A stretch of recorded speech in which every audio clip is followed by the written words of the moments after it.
Billions of dollars were on the line during the February 19, 2025 Chicago City Council. But there are three main actions that really affect us Chicagoans the most. Following a heated debate, a vote on Mayor Johnson's plan to issue more than $800 million in bonds has been delayed. The mayor's proposal comes at a time when Chicago's credit rating has been downgraded. Critics warn issuing the bond now only means paying a lot more back later, and that's at the expense of you, the taxpayer. The council approved a $27 million settlement for the family of Angela Parks. She was crossing the street when she was hit by an SUV, being chased by Chicago police in 2020. She died 2 years later. And council also approved the 1901 project. It is the United Center's $7 billion development that will redesign the blocks surrounding the arena with new housing, a hotel, as well as a music hall. Starting off with Mayor Johnson's $830 million bond issue, this action actually stalled in City Council. Many have some objections to it, but let's dive into how things shook out during the council meeting. So Mayor Brandon Johnson's $830 million general obligation bond issue to upgrade Chicago's aging infrastructure stalled in the City Council on Wednesday amid claims the backloaded repayment schedule is fiscally insane. $30 million borrowing plan that would pay for a year's worth of capital maintenance and infrastructure projects across the city. This is an investment in the infrastructure that our residents rely upon, from street lighting to filling potholes and repairing bridges. Ignoring these needs will only cost us more in the long run. Under the proposed bond plan, the city would start making interest-only payments towards the loan in 2027, but principal payments on the loan would not start for 20 years in 2045, costing the city $2 billion. Investment is vital, but the proposed debt structure is fiscal insanity. You were all sent here to not make the same can-kicking decisions that our predecessors made. Under the Trump administration, the city of Chicago can't risk pulling back from borrowing and issuing our own bonds to fund desperately needed capital projects, because we already know there will be little help and support coming from Washington anytime soon. Council ultimately tabled that measure, and Alderman Bill Conway of the 34th Ward is so concerned about the size of the borrowing and a financing structure that saddles Chicago's taxpayers with $2 billion in added costs that he tried and failed to send the matter back to the Finance Committee he co-chairs for additional discussion. So that $2 billion there, think of it, as your credit card bill. You're not just paying for that iPhone. There are so many other costs, including interest, late payments, other fees associated with making that credit card payment to purchase that iPhone. And this $2 billion that Alderman Conway points out is really the bigger issue. So it's not just the $830 million that the mayor would like to. It's not just the $830 million loan that the mayor would like to take out. It's the additional financial burden that the city's going to be saddled with in the coming years. Conway's motion was tabled 27-23. That narrow margin underscores what former Finance Committee Chair Scott Waguespack of the 32nd Ward called a lack of trust between the mayor and the council that has become the hallmark of Mayor Johnson's administration. After Conway's motion failed, Aldermans Anthony Beal of the 9th Ward and Ray Lopez of the 15th Ward used the parliamentary maneuver to delay the bond issue itself. Under that approach, called defer and publish, any two alderpersons, without giving a reason, can delay consideration of any item for one meeting. Johnson quickly scheduled that council meeting for next Wednesday, February 26th. So it looks like this issue is going to be picked back up again in just 4 days at the time of this recording. Before the matter was deferred, however, Conway eviscerated the bond issue's delayed repayment structure, saying it saddles the city with $2 billion in additional costs and punts to future generations the tough choice between having to cut spending or raise taxes. So there are two main issues that the city council and the mayor have been struggling with when it comes to not only city finances but budgets, really.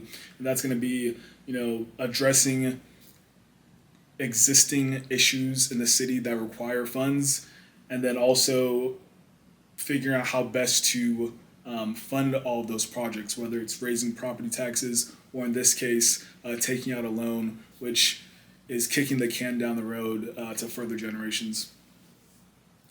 The structure calls for the city to make one capitalized interest payment using borrowed money for the first 2 years and make interest-only payments until 2045. Annual payments will balloon from $47.6 million in 2028 to $136.9 million in 2050, remaining there until the bonds are fully retired in 2055.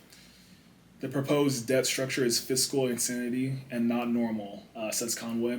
This is akin to taking out a mortgage with a 2-year grace period where you just watch the interest accumulate and only pay interest on it for another 18 years, at which point you face a past due bill that is double what you originally borrowed.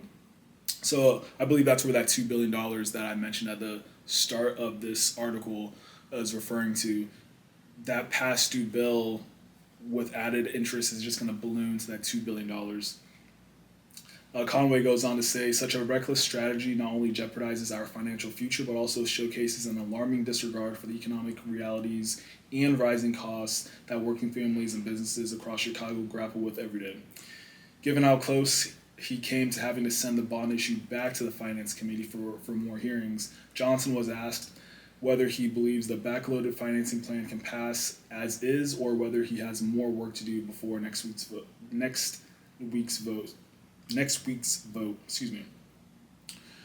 The mayor said the most important thing that people have to know about what we have put forth is this is about responding to the infrastructure needs we have in Chicago. The residents want potholes filled. The residents want to make sure that we're shoring up our bridges. I was elected to invest in people, and that is exactly what I'm doing, said the mayor. The wards, where there is a division among city leaders, is how this loan would be repaid. I was shocked at the timing of the proposal. On January 14th, S&P, the largest credit rating agency, downgraded us to BBB, barely above junk status. And on January 15th, the mayor's office made the announcement they were going to seek this $830 million worth of debt.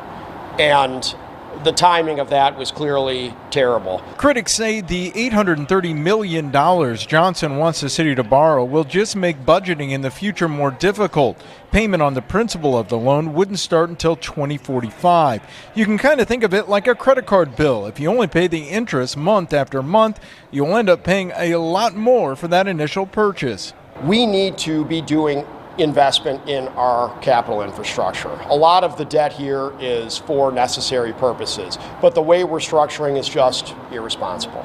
The mayor, and it makes sense, he's trying to fix existing issues now, albeit at the expense of bleak financial future. Alderman Bill Conway objects to both the size and structure of Mayor Brandon Johnson's proposed bond issue. Finance Chair Pat McDowell of the 3rd Ward said she understands the trepidation about the borrowing given the council rejected any property tax increase in passing the current budget. McDowell argued road, sidewalk, bridge, and alley improvements bankrolled by the capital borrowing are essential to maintain Chicago's safety and standard of living, particularly now that the federal funding spigot is about to be cut off, she said.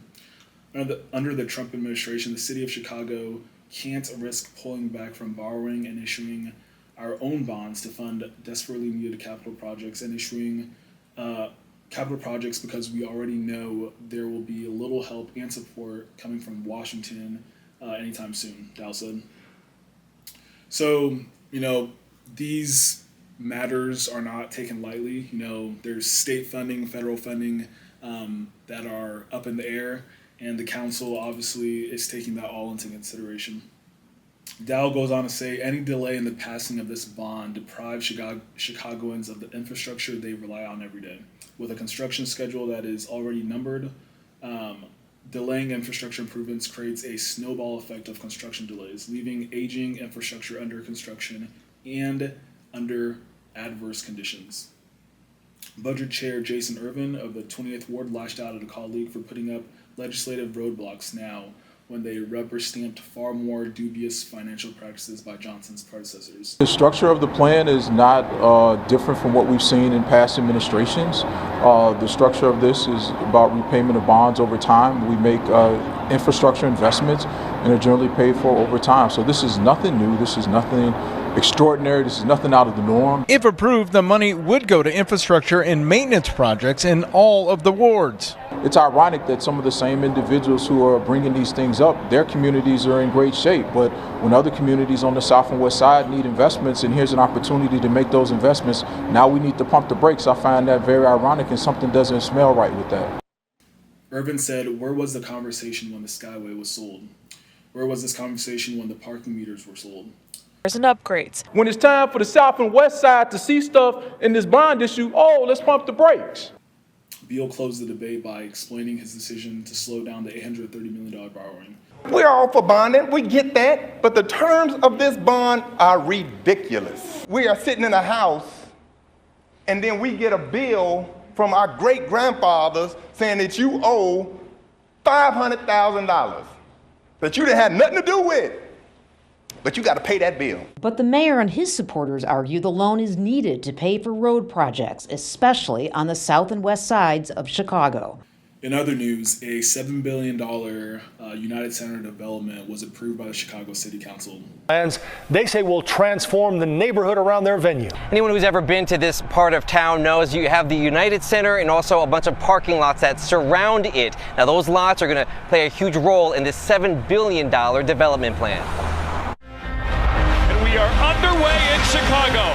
We think the time now is right, and the city is ready for it, and we're ready to do it and do it well. Some big words, part of an even bigger plan. The Reinsdorf family, they own the Bulls, and the Wirtz family, who owns the Blackhawks, announcing what they say is the largest private investment ever on Chicago's west side, with the goal of making it a world-class destination. It's going to show the world that Chicago continues to be the entertainment capital of the world. The 1901 project would transform the neighborhood around the United Center. Renderings outline the major upgrades headed to the west side, utilizing parking lots and other surrounding properties. The development includes a 6,000-seat theater-style music hall, innovative green space which will provide 10 acres of public recreational and community space, multiple dining and retail options, and approximately 5,000 mixed-income housing units. We have committed to, at a minimum, of 20% affordable as part of that. This is designed to connect community to nature, to create space, place, and purpose for all to enjoy.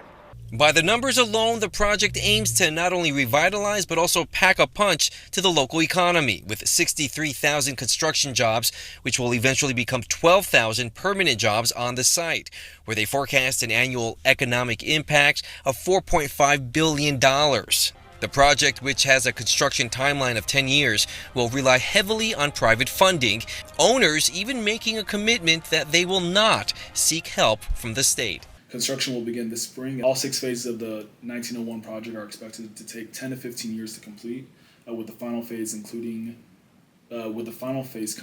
in 2040. Now, lastly, as mentioned at the top of this video, there was a huge settlement paid out to a Chicagoan who fatally lost their life during a Chicago police chase. A $27 million payout to the family of Angela Parks. Parks, if you remember, a mother of 5, was hit by a driver being chased by a Chicago police officer back in August 2020. That crash left her paralyzed and she died 18 months later. Parks' attorneys say the officer didn't use his siren, and then right now there is a Chicago Police Department policy that prohibits officers from chasing stolen cars. This settlement calls for taxpayers to pay $20 million and the city's insurance company to pay $7 million. Meantime, aldermen also debated reducing Chicago's speed limit from 30 to 25 miles per hour. Everybody wants to go to heaven. Nobody wants to die. So how about we slow these cars down? The ordinance was struck down as aldermen against it argued it would cause a surge in traffic tickets and disproportionately impact minority communities. So So that's it for the three main actions taken during this past city council meeting. Obviously, the most pressing issue that the council will pick up here in the next few days is going to be that $800 million bond matter that will either saddle us with debt for coming years.